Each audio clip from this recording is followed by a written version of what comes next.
At Zeus Coffee tinalo ang Akari sa PVL All-Filipino Conference. Narito ang balitang sports ni Kyle Basov.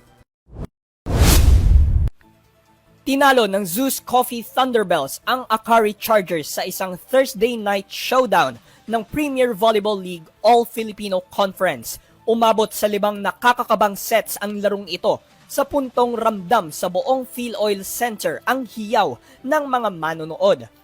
Sa unang 2 sets, tabla lang ang laro sa 1-1.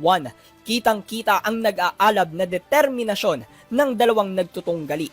Nakalusot at nakasungkit pa ng isang set ang Akari sa third at sinubukang tapusin ng mas maaga ang kanilang match-up. Hindi naman pumayag magpatalo ang Zeus sa fourth. Dito mas naging disiplinado sa pag-execute ng mga plays para umabot ito sa deciding set.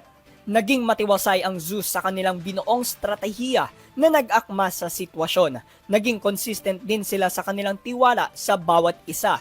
Dahil dito, tuluyan nilang nakamit ang panalo sa 5th at final set. Pinangunahan ni American import Anna De Beer ang opensa para sa kanyang koponan.